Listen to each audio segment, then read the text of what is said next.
হর হর মহাদেব।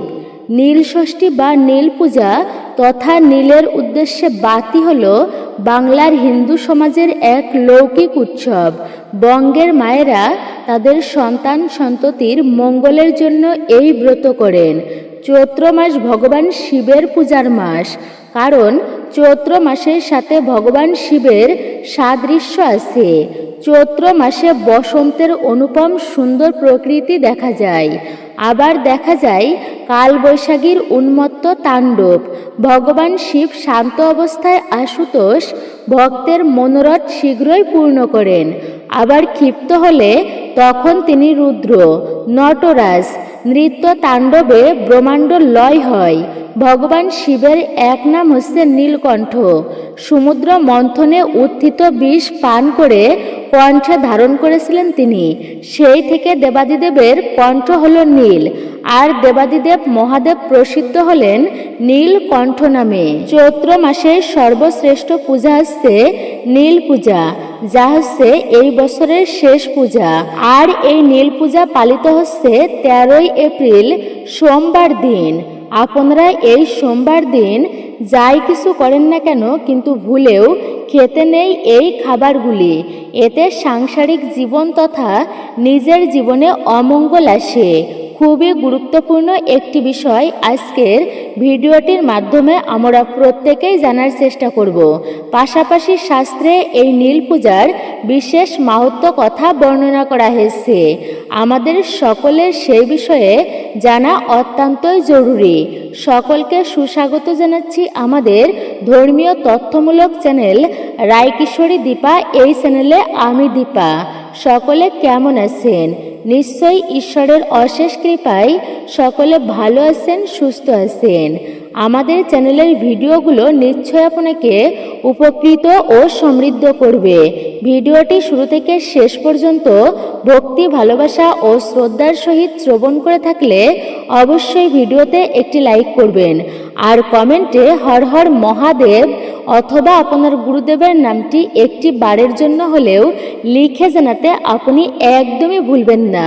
আপনি যদি এই ভিডিও থেকে একটুকু উপকৃত হন, অবশ্যই ভিডিওটি শেয়ার করবেন, যাতে অন্যরাও জানতে পারে এই বিষয়ে। তাহলে চলুন প্রবেশ করা যাক আজকের মূল ভিডিওতে। তবে বিনীত অনুরোধ করছি, অবশ্যই চ্যানেলটি সাবস্ক্রাইব করবেন, পাশে থাকার নোটিফিকেশন বেল আইকনটি অল করে দিবেন।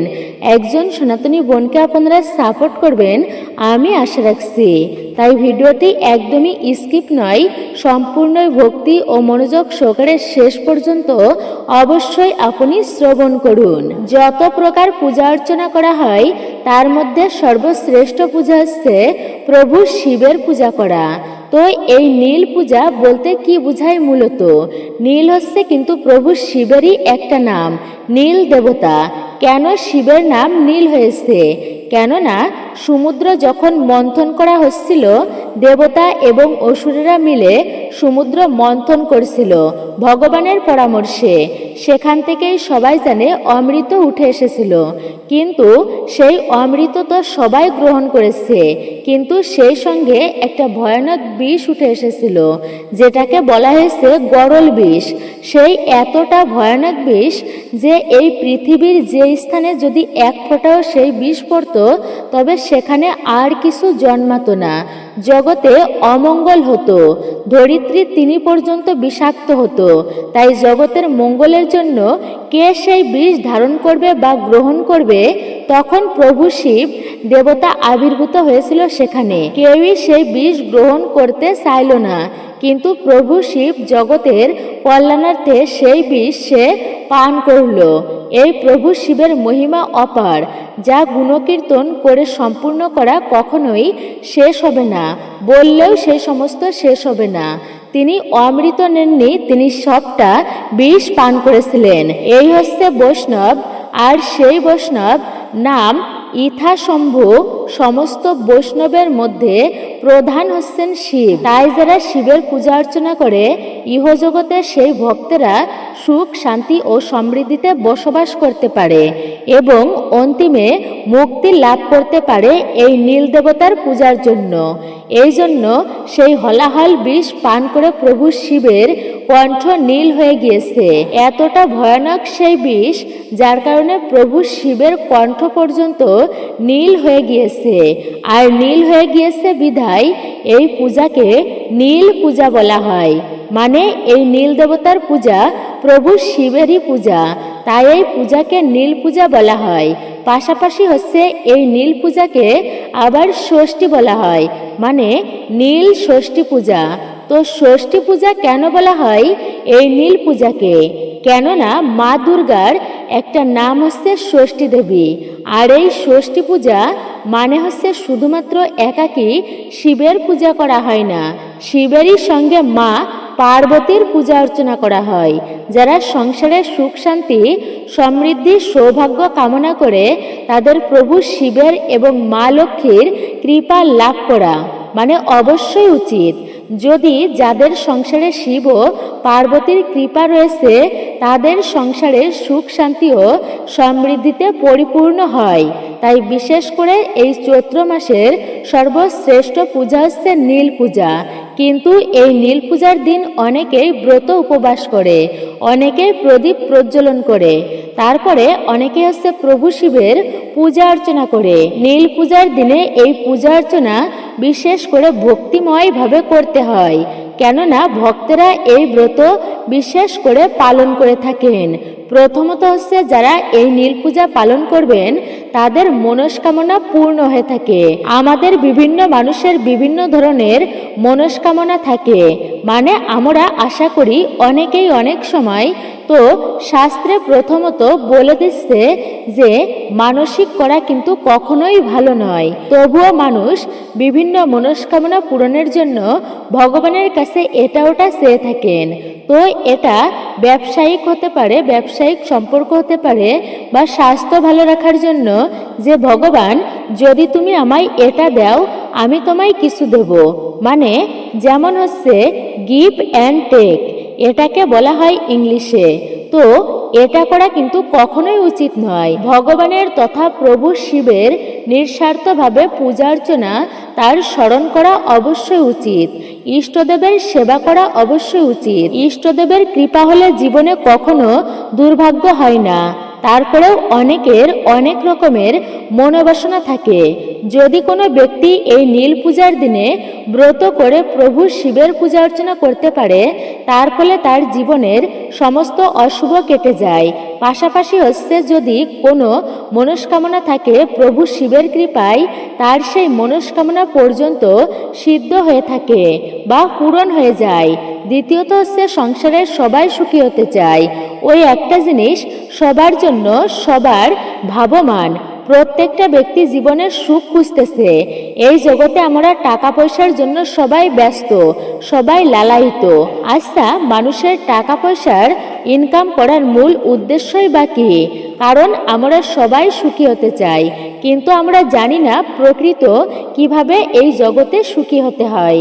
আমরা অনেক পরিশ্রম করি, অনেক কিছু আমরা করি, কি জন্য? ওই সুখের জন্য। তো সংসারে কে না সুখী হতে চায়? দাম্পত্য জীবনে সবাই সুখী হতে চান।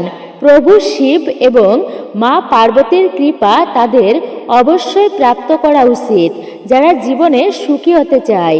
মা পার্বতীর কৃপা হলে সংসারে কখনোই ঝই ঝামেলা অশান্তি আসে না। দেবী দুর্গা সেই মা পার্বতী হচ্ছেন ষষ্ঠী দেবী।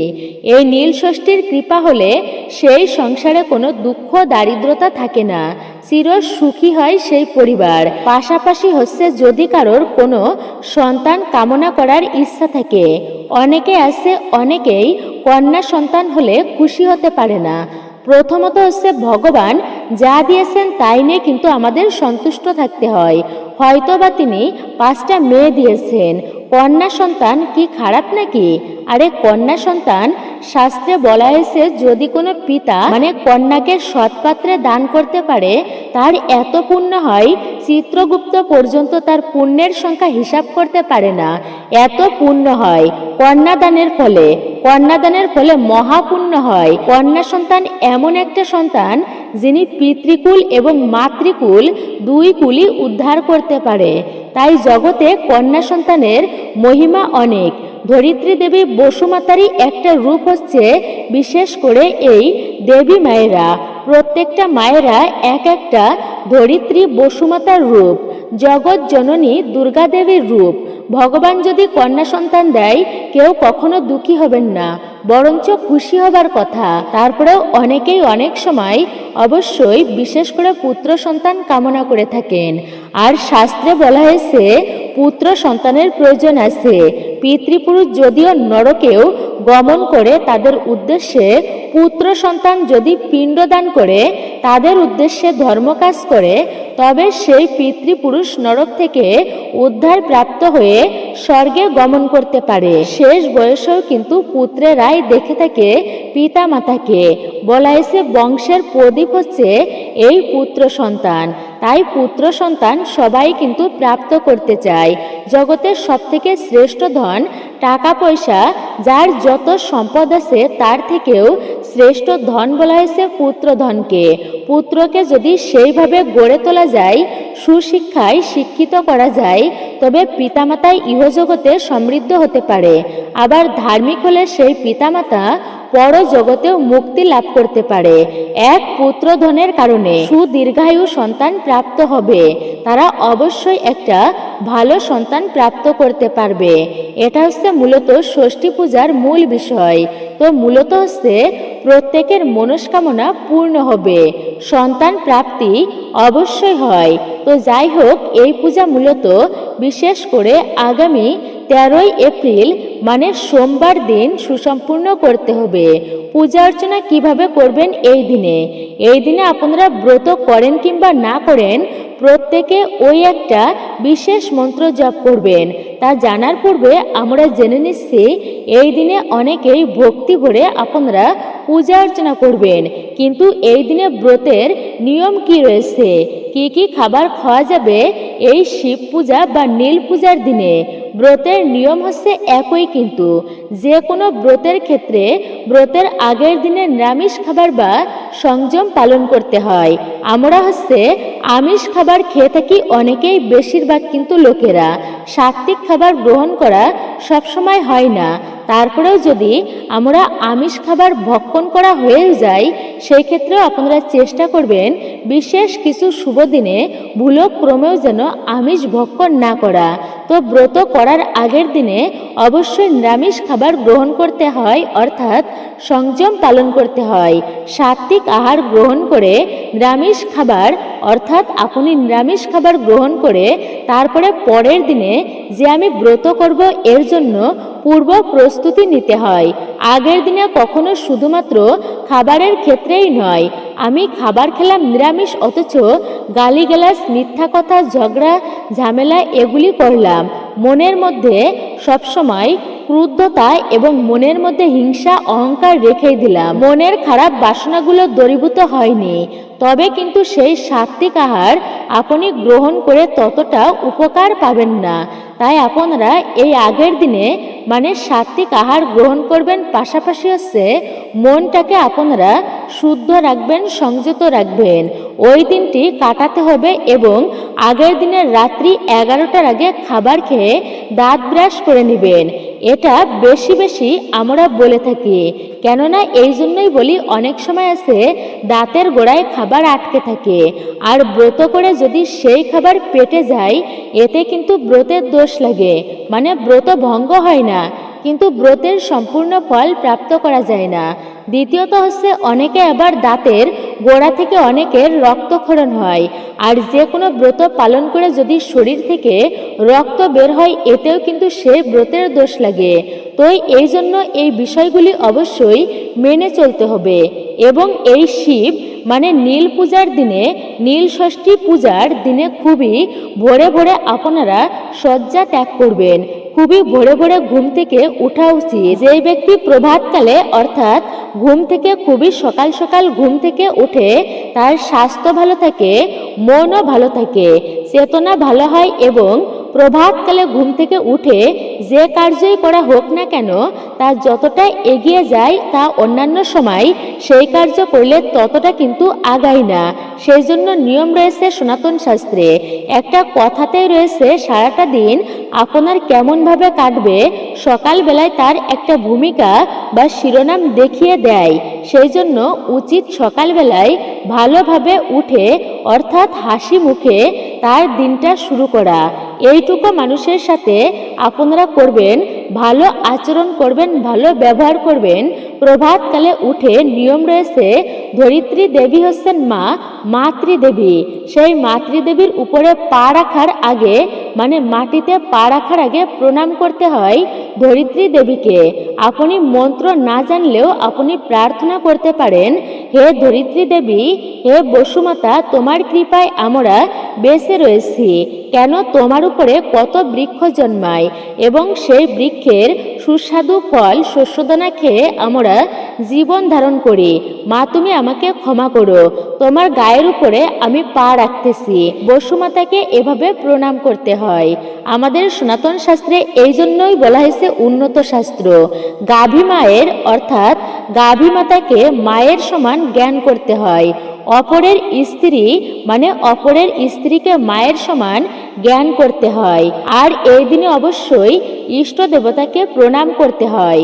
বলা আছে যে যে ব্যক্তি প্রভাতকালে কর দর্শন করে, হাতের রেখাগুলো দর্শন করে, তাহলে হাত দর্শন করে মানে করাগ্রে বসতে লক্ষ্মী কর মধ্যে দেবী সরস্বতী করমূলে গোবিন্দায় প্রভাতে কর দর্শনম, এই মন্ত্রে কর দর্শন করে প্রণাম করতে হয়। তারপরে দিনের শুরুটা করতে হয়।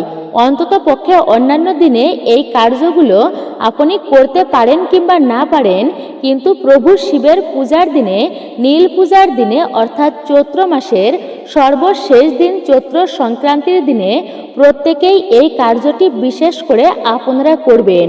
নীল পূজার দিনে অবশ্যই করবেন। প্রভু শিবের প্রসন্নতার জন্য সকালবেলায় অবশ্যই এই কার্যটি করবেন এবং এই ব্রতের দিনে খুবই তাড়াতাড়ি ঘুম থেকে উঠে স্নান আদি করে আপনারা চেষ্টা করবেন প্রভু শিবের অর্থাৎ নীল পূজার দিনে যে কোনো সময়ে প্রভু শিবের পূজা অর্চনা করা সর্বোত্তম। এরকমটা অনেকেই প্রশ্ন করে থাকেন, বিশেষ করে যে শিবের পূজার জন্য সর্বোত্তম সময় মনে রাখবেন নীল পূজার দিনে প্রভাতকাল বা ব্রহ্ম মুহূর্ত। এখন ব্রহ্ম মুহূর্তর সময় সবাই ঘুম থেকে উঠতে পারেন না, সেটা হচ্ছে সূর্যোদয়ের 1 ঘন্টা 36 মিনিট পূর্বের সময়। ওই সময় স্নানাদি করে তারপরে প্রভু শিবের পূজা অর্চনা দিতে হয়। কিন্তু যদি ব্রহ্ম মুহূর্তের সময়ে পারেন তাহলে অবশ্যই আপনারা সেই সময়ে পূজা অর্চনা করবেন। আবার আপনারা সকালবেলা প্রভাতকালে পূজা অর্চনা দিতে পারেন স্নানাদি সম্পূর্ণ করে। তারপরে অনেকে আছেন যে সেই সময়ে স্নানাদি করতে পারেন না বা অপবিত্র অবস্থায় থাকেন, তো বিশেষ করে বলা হয়েছে কখনোই কিন্তু এই দিনে আপনারা অপবিত্র অবস্থায় থাকবেন না। আপনারা স্নান করে নেবেন সকালবেলায়, আপনারা পবিত্র অবস্থায় অবশ্যই থাকবেন। অন্তত পক্ষে এই দিনে স্নান করে প্রভু শিবের পূজা অর্চনা করবেন। অপবিত্র অবস্থায় কিন্তু কখনোই এই দিনে বিশেষ করে থাকতে নেই। অন্তত পক্ষে পূজা দিচ্ছেন, স্নান করে পূজা দিতে হয়। অনেকেই বলে আরে এত নিয়ম কানুন, কারণ এগুলো ভগবান এমনিতেই কৃপা করে। হ্যাঁ, ভগবান হচ্ছে ব্যক্তির মন দেখে কৃপা করেন, কারণ যার মনে যেমন মনোবাসনা রয়েছে সেভাবেই তিনি কৃপা করেন। কিন্তু কি হয়, মনের মধ্যে অর্থাৎ একটা সুচিতার ব্যাপার রয়েছে। তাই এই যে সাদা কাপড় মানে বিশেষ করে সাত্বিকের প্রতীক বলা হয়েছে, আর লাল কাপড় পরে পূজা অর্চনা করলে কি ভগবান কৃপা করবে না? অবশ্যই করবে। কিন্তু সাদা কাপড় কেন পরা হয়? কেননা শ্বেতবস্ত্র পরিধান করে দেখবেন, ধুতি উত্তরীয় পরিধান করে দেখবেন, মনের মধ্যে যে একটা শুধুমাত্র সাধুতা চিন্তা, এটা সুন্দর মানসিকতা একটা আসে। ওই যে একটা জিন্স প্যান্ট পরলে ওই মানসিকতা বা এই ভাবটা কিন্তু ওই চেতনা কিন্তু আসে না। তাই স্নান করার ফলে মনটা যতটা ফ্রেশ লাগে, পবিত্রতা লাগে, এইভাবে স্নান করে তিলক চন্দন নিয়ে তারপরে যদি ইষ্টদেবের বা প্রভু শিবের পূজা অর্চনা করা হয়, এটি কিন্তু হচ্ছে সর্বোত্তম। শাস্ত্রে তো বলা আছে, তাই সুচিতা হয়ে তারপরে প্রভু শিবের পূজা অর্চনা করতে হয়। অপবিত্র অবস্থায় নোংরা কাপড়ে শিবের পূজা অর্চনা ভুলেও কিন্তু করা উচিত নয়। তাই এটিকে অপরাধের বলা হয়েছে। এটি একটি অপরাধের। এভাবে করে আপনারা সকালবেলায় কি দিয়ে আপনারা যদি ব্রত নাও করেন, তারপরেও চেষ্টা করবেন এই নীল পূজার দিনে। সবার তো আর প্রভু শিবের প্রতি ভক্তি নেই। যারা শিব ভক্ত রয়েছেন, শিবের প্রতি ভক্তি রয়েছে, তো সকলকে বলবো আপনারা এই দিনে মানে প্রভাতকালে ঘুম থেকে উঠে অবশ্যই শিবের পূজা অর্চনা করবেন। আশুতোষের উদ্দেশ্যে আপনারা একটুকু গঙ্গা জল বিল্লপত্র দিয়ে প্রভু শিবের পূজা অর্চনা করবেন। এটি করতে পারলে সেই ভক্তের প্রতি প্রভু শিব অত্যন্তই প্রসন্ন হয়ে থাকেন। আর ভোলানাথ হচ্ছে সব কিছুতেই বিশেষ করে তাকে ভোলানাথ বলার কারণ হচ্ছে তিনি অল্পতেই তুষ্ট হন। প্রভু শিবের ভক্তেরা যদি একটুকু ভক্তি করে তাকে ডাকতে পারে, তিনি সবকিছু ভুলে প্রসন্ন হয়ে যান সেই ভক্তের প্রতি। প্রভু শিবের পূজা অর্চনা করা এটি জীবনের চরম মঙ্গলময় বলা হয়েছে। মহাভারত পড়লে সেখানে আপনারা কিছু মুনি ঋষিদের উল্লেখ পাওয়া যায়, যারা শুধুমাত্র এই মহাদেবের সাধনা করে মুক্তি লাভ করতে পেরেছিল। কোনো দেবদেবতার সাধ্য নেই তার ভক্তকে মুক্তি দিতে পারে। যারা একটুকু শাস্ত্র গ্রন্থ আপনারা পড়েন, তারা এই তথ্যটা ভালোভাবেই বুঝতে পারবেন। মুক্তি একমাত্র ভগবান শ্রীবিষ্ণু দিতে পারেন। তাই তার আরেকটা নাম হচ্ছে মুকুন্দ। কেননা এই জন্ম মৃত্যুর চক্র থেকে কোনো দেবদেবতার সাধ্য নেই যে তার ভক্তকে মুক্তি দিতে পারে, কিন্তু এক প্রভু শিবের সাধ্য রয়েছে। বিশেষ করে শিবের যারা পূজা অর্চনা করে বা শিবলোক প্রাপ্ত করে, কিন্তু শিব হচ্ছেন নিত্য। যারা শিবলোকে যায় তাকেও এই জড়জগতে আর আসতে হয় না। এই হচ্ছে প্রভু শিব, যিনি না ভগবান, যিনি না জীব, তার মধ্যবর্তী অবস্থা। যারা শিবলোকে যায় তাদেরকেও এই জন্ম মৃত্যুর চক্রে আবর্তিত হতে হয় না। এই হচ্ছে প্রভু শিব, যিনি না ভগবান না জীব, তার মধ্যবর্তী অবস্থান। তাই তিনি শিব। তিনি না দেবতা না সাধারণ কোনো ব্যক্তি। তিনি হচ্ছেন শিব স্বয়ম্ভু, যাকে বলে তিনি প্রকৃতির সঙ্গ করে না। একা পঞ্চমুখের রাম নাম জপ করে সেই শিবের সাধনা করাটা কিন্তু সাধারণ কোনো বিষয় নয়। শিবকে যারা পূজা অর্চনা করে, শাস্ত্রে বলা আছে ভগবান জ্ঞানে তাকে পূজা অর্চনা করতে হয়। এই হচ্ছে শিব। তো যাই হোক, এই বিশেষ করে এই পূজার দিনে মানে নীল পূজার দিনে আপনারা অবশ্যই চেষ্টা করবেন পূজাদি সম্পূর্ণ করার। সকালবেলাও যদি নাও করতে পারেন, তারপরেও বলা হয়েছে শুভ সময় রয়েছে, আর তা হচ্ছে কিন্তু সন্ধ্যাকাল। সন্ধ্যাকালের পরে আপনারা পূজা অর্চনা করতে পারেন। তারপরে আপনারা শিবের প্রসাদ গ্রহণ করে, অনেকেই আছেন শিবের প্রসাদ গ্রহণ করে না, সেই ক্ষেত্রে নিয়ম রয়েছে যে এই শিবের প্রসাদ গ্রহণ করা অবশ্যই যাবে। আর সেটা হচ্ছে মহাপ্রসাদ। আর এই শিবের প্রসাদ হচ্ছে মহাপ্রসাদ। তো সেটা আবার কিরকম? সেটা হচ্ছে ভগবানকে ভোগ নিবেদন করতে হয়। প্রভু শিবও কিন্তু বিশেষ করে ভগবানের প্রসাদ গ্রহণ করেন। তিনি প্রথমেই বলা হয়েছে নিয়ম রয়েছে, প্রথমেই ভগবান বিষ্ণুকে ভোগ নিবেদন করে সেই প্রসাদ শিবকে দিতে হয়। কেন? এই যে জগতে আমরা ভগবানের প্রসাদ দেখতে পাচ্ছি, মহাপ্রসাদ পরিধামে, এর একটা সুন্দর বিশেষ করে কাহিনী পাওয়া যায়। প্রভু শিবের উদ্দেশ্যে অবশ্যই প্রদীপ নিবেদন করবেন। অখণ্ড ঘিয়ের প্রদীপ নিবেদন করতে হয়, যদি সেটি সর্বোত্তম বলা হয়েছে। যেমন সন্ধ্যাকালে প্রজ্বলিত করবেন, সেই প্রদীপটি সারা রাত্রি টিপ টিপ করে সেই প্রদীপটি জ্বলতে থাকবে। এটিকে বলা হয় অখণ্ড প্রদীপ। এটি আরও সর্বোত্তম এবং মঙ্গলময় বলা হয়েছে। এইভাবে করে আপনারা প্রদীপ প্রজ্বলন করবেন, এটি অত্যন্তই শুভ। তবে মনে রাখবেন এই দিনে আপনি কিছু করেন কিংবা না করেন, কিন্তু বলা হয়েছে বিশেষ করে কখনো কোনো ব্যক্তিকে আপনারা কষ্ট দিবেন না। কোনো ব্যক্তিকে কষ্ট দেওয়া হলে তার ফলে কিন্তু নিজের জীবনে অমঙ্গল আসে।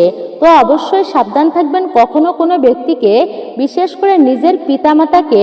আমরা এখানে এমনিতেই বাহিরের সবাই আমাকে ভালো জানে, ভালো বলে, কিন্তু বাড়িতে গিয়ে বাবা মায়ের সাথে সম্পর্ক আমরা খারাপ করি অনেকেই আছি। বাবা মায়ের সাথে রাগারাগি, ঝগড়া, ঝইঝামেলা, গালিগালাজ করি। তবে বলবো মূর্খ তুমি, তুমি যতই কিন্তু সাধনা পূজা অর্চনা করো, ইষ্টদেবের পূজা অর্চনা করো, যদি বাবা মায়ের প্রতি ভক্তি না থাকে, তাদের প্রতি বিশেষ করে শ্রদ্ধা সম্মান না থাকে, তাহলে কিন্তু সেই পূজা অর্চনা করে কখনোই ভগবান বা আপনার ইষ্ট দেবতা কখনোই কিন্তু প্রসন্ন হবেন না, আপনার প্রতি অসন্তুষ্ট হবে। তাই আপনি কিন্তু কখনোই সাধনার পথে আগাতে পারবেন না। আপনি যতটা ভগবানের কৃপা বা ইষ্টদেবের কৃপা লাভ করতে পারবেন, বলা হয়েছে আপনি পিতামাতার যদি পূজা বা সেবা অর্চনা করেন, বিশেষ করে আপনি তার থেকে অধিক পরিমাণ তার লাভ করতে পারবেন তাদের আশীর্বাদ ও কৃপার ফলে। বলা হয়েছে জগতে পিতামাতাই হচ্ছে পরম গুরু। তাই অবশ্যই পিতামাতার ভক্তি করবেন। শুধুমাত্র এই দিনেই নয়, আমাদের সারা জীবনে পিতামাতার ভক্তি করা উচিত। কখনো অপর ব্যক্তিকে কষ্ট দিবেন না আপনারা। আসুন এইবার আমরা জেনে নিচ্ছি যে এই বিশেষ দিনে আপনি ভুলক্রমেও বিশেষ করে খাবেন না এই বিশেষ খাবারগুলি। এতে নিজের জীবন তথা সাংসারিক জীবনে অমঙ্গল আসে। তবে তার পূর্বের শাস্ত্রে এই নীলষষ্ঠী পূজার বিশেষ ব্রত কথা বর্ণিত হয়েছে। আসুন আমরা কিছুক্ষণ সময় ধৈর্য ধরে এই ব্রত কথা আমরা শ্রবণ করি। আপনি যদি কোনো কারণবশত ব্রত নাও করতে পারেন, তো বলা হয়েছে ব্রত করেন কিংবা না করেন, কিন্তু প্রত্যেকের অবশ্যই ব্রত করা উচিত। বলা হয়েছে যদি আপনি ব্রত নাও করতে পারেন, তাহলে ভক্তি ভরে এই ব্রত কথাটি অবশ্যই আপনারা শ্রবণ করবেন। এতে অনেকাংশে এই ব্রতের ফল লাভ করা যায়। তা আমরা প্রথমত সেই বিষয়ে জেনে নিই, তারপরে আমরা জানব যে এই দিনে কোন খাবারগুলি ভুলেও কিন্তু মুখে তোলা উচিত নয় সেই বিষয়ে। তো শুরু করছি নীলষষ্ঠী পূজার ব্রত কথা। আপনারা এক মনে শ্রবণ করুন নীলষষ্ঠী পূজার ব্রত কথা, ব্রত মাহাত্ম্য।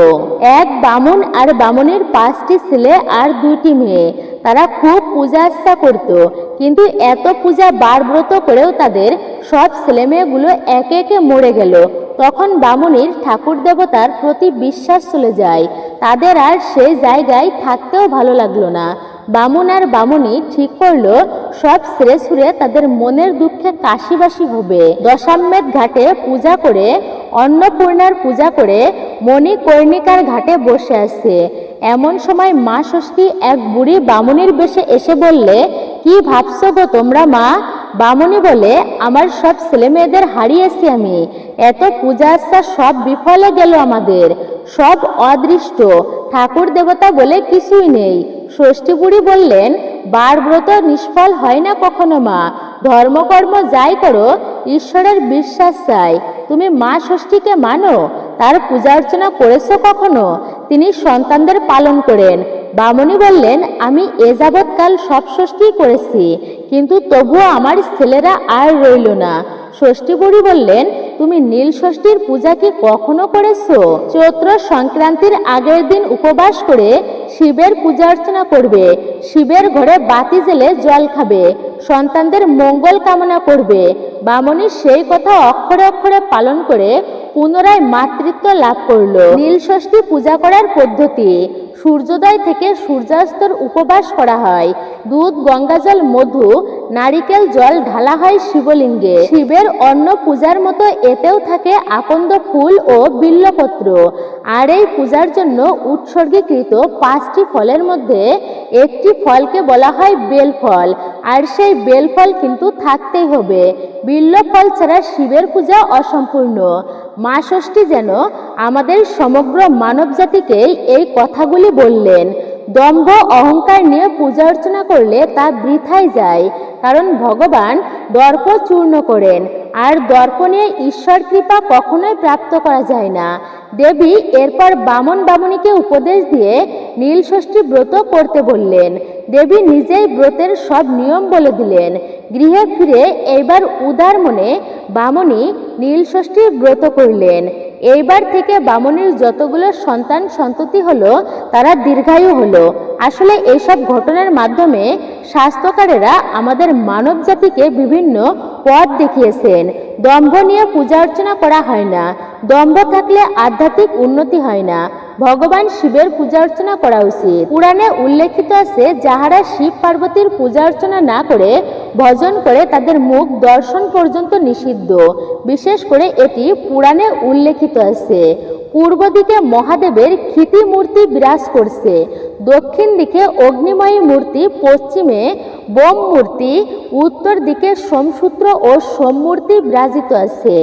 আর অগ্নি ও নৈঋত, বায়ু ও ঈশান কোণে যথাক্রমে জল, অগ্নি, যমরাজ ও সূর্য মূর্তি আছে। পূর্বাদি অষ্টদিকে দক্ষিণাবর্তে যথাক্রমে সর্বভব, রুদ্র, উগ্র, ভীম, পশুপতি, মহাদেব ও ঈশান নাম উল্লেখ করে পূজা অর্চনা করবে। এই তিথিতে বিশেষ করে মা ষষ্ঠীর পূজা অর্চনা উপাসনা করে থাকেন মায়েরা। মা ষষ্ঠীকে সন্তানের রক্ষাকর্ত্রী এবং উন্নতির দেবী হিসাবেই মানা হয়। মা ষষ্ঠীর আরাধনা করলে সন্তানের জীবনে আসে শুভ পরিবর্তন, অশুভ দূরীভূত হয়। পুরাণ অনুসারে মা ষষ্ঠী শিশুদের রক্ষা করেন, তাদের দীর্ঘায়ু, স্বাস্থ্য ও সাফল্য প্রদান করেন। নীল ষষ্ঠীতে বিশেষভাবে যারা উপবাস থেকে মা ষষ্ঠীর পূজা অর্চনা করেন তাদের সন্তানদের জীবনে উন্নতি হয়, স্বাস্থ্য ভালো থাকে। মা ষষ্ঠীর কৃপায় সন্তান লাভের আশীর্বাদ পেতে পারেন। তবে সঠিক সময় পূজা অর্চনা করলে মিলবে মায়ের কৃপা। নীল ষষ্ঠীর নিয়ম অনুসারে সারাদিন উপবাসের পর সন্ধ্যায় উপবাসকারীরা শিবের মাথায় জল ঢালেন। এরপর শিবের মাথায় বেলপাতা, ফুল এবং একটি ফল ছুঁয়ে দেওয়া হয়। গঙ্গামাটি, বেলপাতা, গঙ্গাজল, দুগ্ধ, দই, ঘি, মধু, কলা, বেল, মহাদেবের পছন্দের কোনো ফুল, তারপর অপরাজিতার মালা শিবকে দিন। সন্তানের নাম করে মোমবাতি জ্বালান, সন্দর্ভ লবণ দিয়ে খাবার খান এই দিন। এই পূজার ফল মিষ্টি ও বিশেষভাবে খিচুড়ি তৈরি করে অনেকেই দেবতাকে এই দিন নিবেদন করেন। আর এই দিনেই থাকছে বরুথুনি একাদশী ব্রত। আপনারা বিশেষ করে এই দিনে অন্ন গ্রহণ করবেন না। আর নীলষষ্ঠী ব্রতের দিনে আপনারা ভুল করেও গ্রহণ করবেন না বিশেষ করে এই খাবারগুলি। তাতে আপনি ব্রত করেন কিংবা না করেন, ভুলেও কিন্তু খাবেন না এই বিশেষ খাবারগুলি। আর বিশেষ করে এই দিনে থাকছে একাদশী ব্রত, বরুথিনী একাদশী ব্রত। আর এই একাদশী ব্রতের দিনে আপনারা ভুল করেও খাবেন না কোনো অন্ন জাতীয় খাবার। আপনি বিশেষ করে এই দিনে ভুলেও খাবেন না আমিষ জাতীয় খাবার। এই দিনে আমিষ ভক্ষণ করা উচিত নয়। মাছ, মাংস, রাজসিক খাবার এমনিতেই যতটা সম্ভব কম খাওয়া উচিত, কেননা এটি শারীরিক ক্ষেত্রেও কিন্তু ক্ষতিকর। যেই ব্যক্তি সাত্ত্বিক খাবার গ্রহণ করে সে তত দীর্ঘ জীবন যাপন করতে পারে। কিন্তু আমরা রাজসিক খাবার খেয়ে থাকি অনেকেই, বিশেষ করে মাছ, মাংস, আমিষ খাবার। এগুলি ভক্ষণ করলে জীবনে রোগ ব্যাধির বেশি সৃষ্টি হয়। তাই চেতনাকে নির্মল করতে হলে সাত্ত্বিক খাবার গ্রহণ করতে হয়। অন্তত পক্ষে কোনো শুভ দিনে যদি আমিষ খাবার ভক্ষণ করা হয় তাহলে কিন্তু জীবনে অমঙ্গল আসে, অকল্যাণ আসে। তাই মাছ, মাংস এগুলি খেতে নেই। দ্বিতীয়ত হচ্ছে, অনেকে আছে ব্রত করে আটা রুটি খায়, কিন্তু মনে রাখবেন ব্রত করে কখনো আটা রুটি খাওয়া উচিত নয়, এতে ব্রত ভঙ্গ হয়ে যায়। এটি কখনোই খাওয়া উচিত নয়। তৃতীয়ত হচ্ছে, অনেকেই বলে থাকে শিব তো গাঁজা খায়, তাই আমরাও গাঁজা খাবো। আপনি কিন্তু ভুলেও এটি গ্রহণ করবেন না। এটি সম্পূর্ণ মূর্খের মতো কথা। কেননা শিব যদি গাঁজা খায়, আমরা যদিও গাঁজা খেয়ে থাকি, তাহলে শিব তো হলাহল বিষ পান করেছে। তাহলে আপনি একটুকু এক ফোঁটা হলাহল বিষ পান করেন তো। তাই বলা হয়েছে এমন কথা বলাও কিন্তু মূর্খের, বোকার মতো এমন কথা বলা কখনোই উচিত নয়। এমনটা বলা ভুল করেও উচিত নয়। আরে শিব যে কার্যগুলো করেছে আপনিও কি তাই করতে পারবেন? আমরা শাস্ত্রকে নিজের মতো করে ব্যবহার করে থাকি। শাস্ত্রের একটা কথা আমরা পালন করতে চাই না সঠিকভাবে। শিব গাঁজা খায় তাই আমিও খাবো, এটা কোনো কথা হলো? তাই এমন অপযুক্তি কখনোই দেখানো উচিত নয়। কষ্ট নেবেন না আপনারা মনে এই কথার দরুন, কিন্তু ভুলেও আপনি এই দিনে নেশা জাতীয় কোনো খাবার গ্রহণ করবেন না। অবশ্যই নেশা পরিত্যাগ করবেন। বিশেষ করে শিব হচ্ছে বলা হয় সংহারকর্তা। সেই সংহারকর্তা কি আপনি বা আমি? না, তাই শাস্ত্রকে নিজের মতো করে ব্যবহার করা কখনোই উচিত নয়। আপনারা এই বিশেষ দিনে বিশেষ করে তেতো জাতীয় খাবার বা পোড়া জাতীয় খাবার কোনো রকম আপনারা খাবেন না। বিশেষ করে বেগুন পোড়া এই খাবারটি আপনারা গ্রহণ করবেন না। বেগুনের তৈরি কোনো খাবার আপনারা এই বিশেষ দিনে ভুলেও কিন্তু খাবেন না। আর এই দিনে পঞ্চরবি শস্যের কোনো খাবার আপনারা ভুল করেও গ্রহণ করবেন না, কারণ এই দিনেই থাকছে বরুথিনী একাদশী ব্রত। তাই অবশ্যই আপনারা ভক্তিতেই মেনে চলুন এই দিনটি। আপনারা বিশেষ করে 13ই এপ্রিল সোমবার দিন এই বিশেষ দিনটি পালিত হচ্ছে। আপনাদের নতুন বছর অত্যন্ত ভালো কাটুক, এটাই ভগবানের কাছে কাম্য। জয় শ্রীকৃষ্ণ, রাধে রাধে, হরে কৃষ্ণ।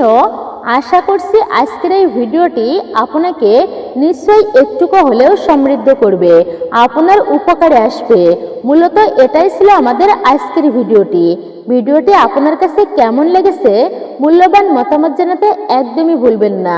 আর আপনি যদি আমাদের চ্যানেলের নতুন দর্শক হয়ে থাকেন, বিনীত অনুরোধ করব চ্যানেলটি অবশ্যই সাবস্ক্রাইব করবেন, পাশে থাকার নোটিফিকেশন বেল আইকনটি অল করে দিবেন।